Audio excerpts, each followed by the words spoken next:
Electric trucks are old, the rage. Well, Cybertruck might be a big flop. Well, Lightning might be overtaking it, might be having trouble. Rivian is too expensive for what it is, but what is it? And who would know better than Sandy and Sue Munro, who are back joining me today? We're going to talk about that. And of course, there might be some chat about the upcoming potential Slate automotive pickup truck. Too cheap to be real, too good to be true. Too late, too little, who knows? The IRA credit will already be gone by the time it comes out, so maybe they can pivot on where they're getting their batteries. A whole lot to discuss. Join us, won't you? I'm Brian. Welcome to Future Awesome. Let me ask you some engineering questions because you know the viewers want to hear those. You've looked at Munro Associates has looked at the Cybertruck. You have some idea what's going on there. It was originally going to be an exoskeleton. Corey got a lot of heat for saying it wasn't. It turns out it really kind of wasn't. Is there a path to making it significantly lighter? Yeah, because between the castings and a structural battery pack, and then also the stainless, it's a lot heavier than they were originally expecting it to be. They decided they were going to make it bulletproof. If you just put it in stainless steel, I could make that wafer thin, but they didn't. They wanted to make it so that you could fire a machine gun on it. Well, when you do that, it's thick, and that's what it is. And stainless steel is much heavier than mild steel. As far as the castings are concerned, that saved them weight. That's a big weight savings. The battery is huge, and that's kind of a big deal. If the steel was thinner, wouldn't it potentially oscillate at highway speeds? Stainless steel is a very, very rigid material. It doesn't do that kind of. It's not peanut butter. Stainless steel is half again as hard as, or half again as tough and rigid as what you'd find in mild steel. Like normally, stainless steel is called 316. The stuff that they've got is either 316 or 308 stainless steel, and mild steel would be 1020 or 1010 L. L is for lead. I mean, at the end of the day, that steel is made for crushing and things like that. Stainless steel is made for rigidity, and it doesn't rust, so you don't have paint on it and stuff. Are there little ways that you've seen in your teardown that are easy candidates for shedding at least a few pounds here and there? You could probably take some weight out, but we didn't see anything major. I mean, let's talk about BYD. Their little pickup truck, the Seal. Holy mackerel. Or the Shark, I should say. The Shark? Right. The Seal's total. That's what I was going to do, is draw a comparison. So I worked on the Seal, or at least with the engineers on the Seal. That product is wicked compared to everybody else. It's the lightest, most versatile, easiest to put together, lowest cost that you could ever imagine. The Shark, what a piece of crap. The thing is way over designed. Nobody would design that in North America. And if I wouldn't even dream of buying it. That thing, I could take, 30% of the cost out. There are definitely 30% of the parts. Wow. That's a bit unfortunate for BYD. I did have a chance to drive the BYD Seal, and it was everything I expected. It was really shocking. That is a really well-designed vehicle, and anybody who is in the car industry should be buying 4 or 5 of them, taking them apart, driving them around, and finding out, how a car should be really designed, a low-priced small car, how it should be done. Mm-hmm. On the Cybertruck, last thing on that, and then we'll move on, is do you see a path to adding more range? There's a little bit of vertical height in the pack, but not enough to go double height. Maybe they could do a taller cell like Rivian's looking at or BMW's looking at. But right now, I've been looking at a variety of different battery companies, and some of the new mixes and whatnot will give them what they're looking for in the future. I don't know if we released that. Right. No. All right. Yeah. Well, anyways, there are interesting things in the future. There's something that you should know. Okay. So, there's a thing called gravimetric data. So I just went and looked at a company that has 660 grams, kilowatts per gram. The average or the best that we've got right now is around somewhere between 480 and 500. That extra amount of weight reduction, that's stunning. That's staggering. That'll give you hundreds of extra miles. So I'm looking at that. And then over in my little case over there is some stuff from a company called Saku out in California. Yeah. They have the only cell that I've seen that doesn't catch on fire and is solid state. Both of those companies are struggling. Both the companies, like Saku, is really struggling. The other guys, like I say, I can't talk too much about that until after it's released. But I will tell you that the United States doesn't invest in smart stuff. I do have, if that thing rings and it's the government, I'm going to have to take off. But anyways, yeah, I think that we misplace money, and the reason for that is twofold. Number one is the SEC. Those guys are, I think they work in cahoots with short sellers, and they do everything in their power to kill invention. It's absolutely stunning to me how many companies I've gone to that have been they had what we need. Oh, no, they're stealing the money. Okay. You just can't do business with them. No, they put them out of business. They regulate them to death or something. Who knows? I don't. That's not my area of expertise. Sure. I can only tell you that everything that I've seen tells me that there's a conspiracy against anybody who's come up with something new. As simple as that. As soon as it's different, they're on them like white on rice. And then the short sellers, they go and crush them and kick them to the curb. Now, sticking with trucks, you've got Ford's got their Maverick, which is a little bit smaller. Yeah. It sells pretty well. For a long time, it was said you couldn't sell small trucks in the U.S. I know, Sue, that you have had a wonderful experience, or at least early on, a wonderful experience with Rivian. You love that truck. It's beautiful. Why do you think small trucks aren't a bigger thing in the U.S.? Would people not buy them, or is it just that companies don't want to build them? Well, I don't know. I don't know either. I think about that. I know that we've got 3 people here that have got the Ford products, and and then my son drives a Lightning, and so does Dave Foreman. But they're not small, like you said. They're not small.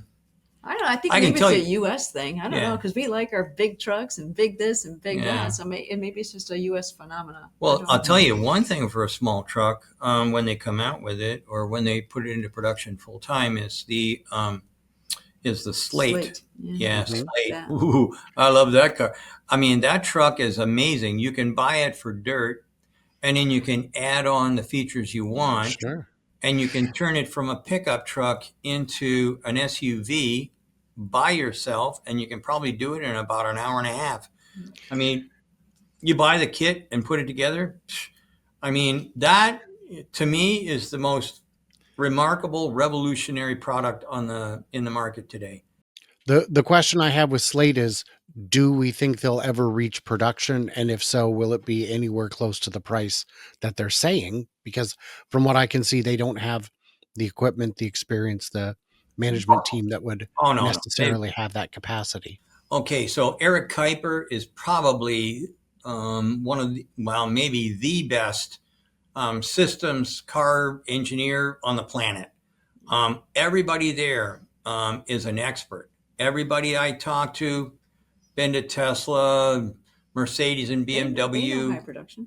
And they know high production. Yeah. There's no question about it. Those guys, and who's their favorite benefactor. What's his name? The guy that Jeff? owns. Yeah, Jeff Bezos. I mean, Jeff's got a few bucks, and he doesn't throw his money around. Well, he throws nickels around like manhole covers. And they have created that car for nothing, next to nothing. It costs $2 billion for a normal car to be. From scratch? Way more than that. Well, I'm not talking about putting up a new building and whatnot. I'm just talking about engineering, getting the stuff involved and whatnot. It's about $2 billion. As long as you don't paint it, and they don't. If you don't paint a vehicle, you can kiss $1 billion away right away. And they're under way under $1 billion. They're hundreds of millions. That's very. Won't they still have to paint all the internal structures? They paint some things, or let me rephrase that. Some of the structural parts show up painted, and then they screw them together. Those would be underneath the product, but they also you have to put a pass-by shield on to keep crap from banging into your what do you call it, into your battery pack and whatnot. It's made out of plastic. It doesn't need paint. And the rest of it, you just get a skin. They just because it looked like the schematics I saw looked like it was unibody, but with a plastic or composite skin, outer, and all those inner parts I thought would still need paint. They will be coated. The inner parts. I mean, the frame, the frame. They've got a bunch of parts that there's no frame on it. It is a unibody. It's a unique unibody, but there's only one way to describe it. It's all welded together. But the parts, the bits and pieces that they do need to be painted are painted. The rest of them, no. It's primed, right? I think it's dipped. It's just dipped. Is it steel? Yeah, okay. The underside's steel. So, but they just paint it and call it a day. Yeah. And then they bolt the top on, or they bolt the top hat, whatever, the body. Done. Well, I'm certainly rooting for them. I have a deep skepticism for their claims because what they're trying to do is very, very difficult. And we've watched a lot of good people with great financing fall short. Yeah. So a question, and this is for both of you separately, and it is for any car company. What do they need to do right now to right their ship? Rivian is bleeding money at a pace no company has ever seen before. They are so far in the red, but they make a fantastic product. The new product's a bit better. What do these companies need to do to get the ship in the right direction? You want to jump on that one? No. No. Okay. All right. So that's a hard one. I had a deep look at the Rivian, and I think the new one that's coming out, the R2 2 and 3, those are going to be a whole different ball game. But when we got it, we tore it apart and we looked at it, and we bought ours for like $72,000 or something like that. Yeah. And I said, this car has to sell to make money. It's going to have to sell at $120,000. That's what they should have done. Should have taken my advice immediately and said, you want this car, it's going to cost $120,000.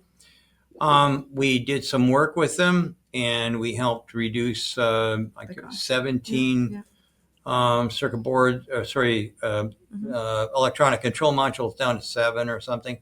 We suggested things that took weight out. We had them go from extrusions with welding made out of aluminum to aluminum castings. They put those. They did a lot to reduce the weight and reduce the cost. However, there's a lot still that's sitting there. Going back to the drawing board to remove things that are heavy or expensive and whatnot costs a lot of money. So I don't know how they're going to do that. But on the new ones, they've done a better job, a much better job. And I think part of it is if you're just speaking on the EV front specifically, EVs are still out of the reach of a average American. Yeah. I mean, price wise, you're talking 70, 80, up to $125,000. That's not a car for the masses. Still, No. to this day, maybe the Volt or the Actually, Bolt you or know, whatever. the Bolt, not the Volt. But you know what? One. Here's the thing that's wrong with the OEMs, the traditional OEMs. The first Volt or Bolt comes out, and I drove it around. I said, "Oh, wow, this is a crap." And Sue drove it, and she worked at General Motors, and she said, "Yeah, you're probably right."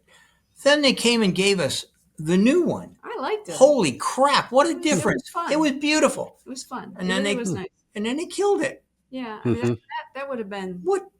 I think that's part of the problem. I don't Hmm. know. I don't think that's a range anxiety problem. I think all that stuff is just that overblown conversation already. Yeah. But I mean, the reality of people buying a car, that is just out of the reach of an American. If you want to be sustainable, you better have a portfolio that includes a low cost EV. If you're going to stay in the EV market, then you better start introducing something that's affordable. Otherwise, the Chinese will come in and just take it from you anyway.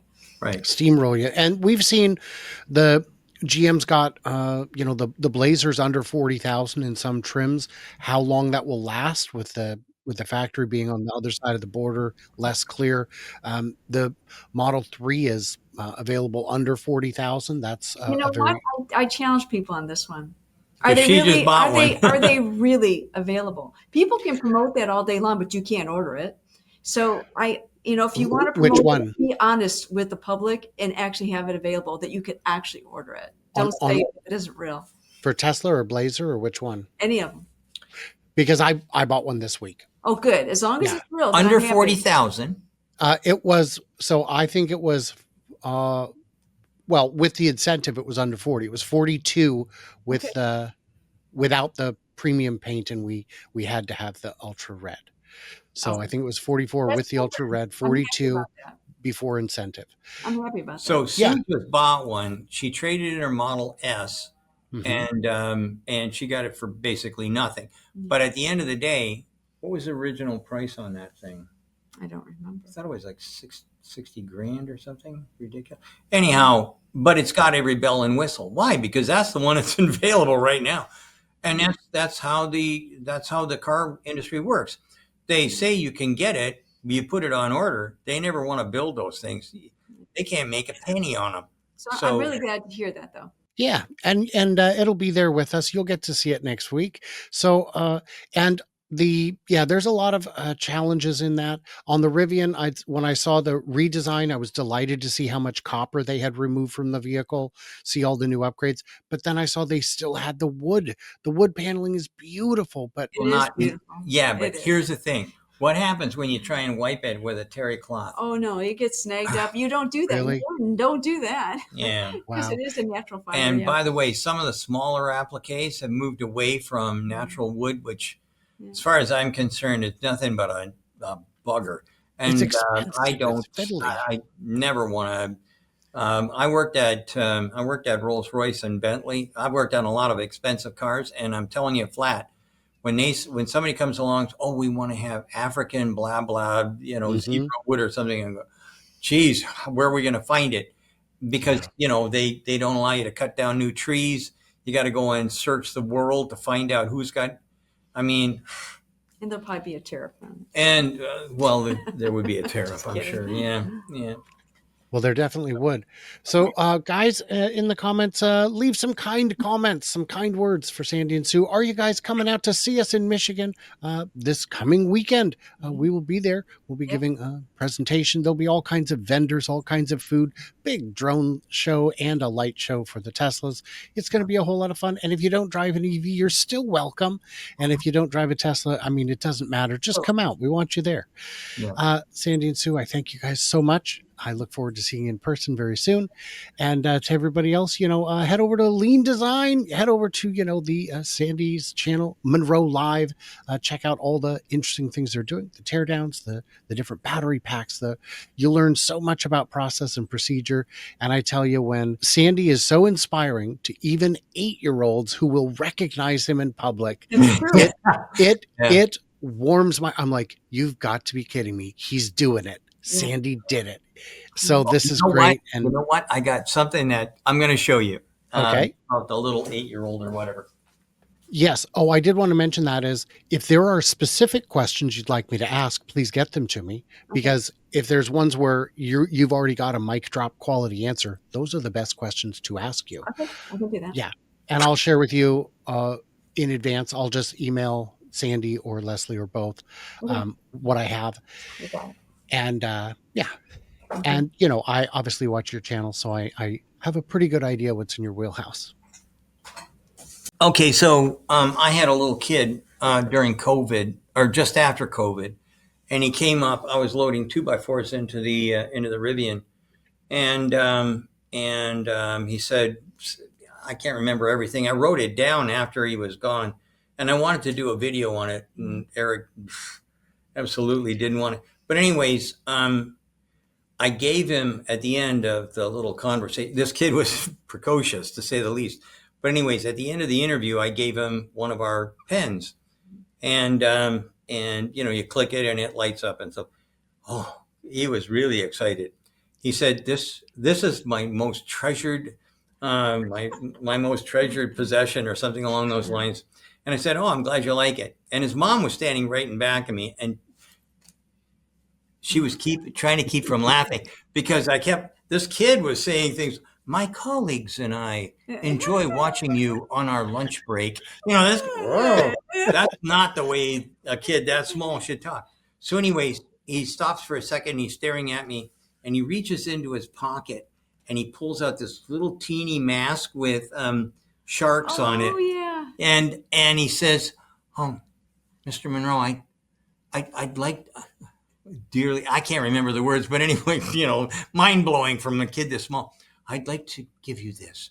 This was my most treasured possession. It protected me during COVID.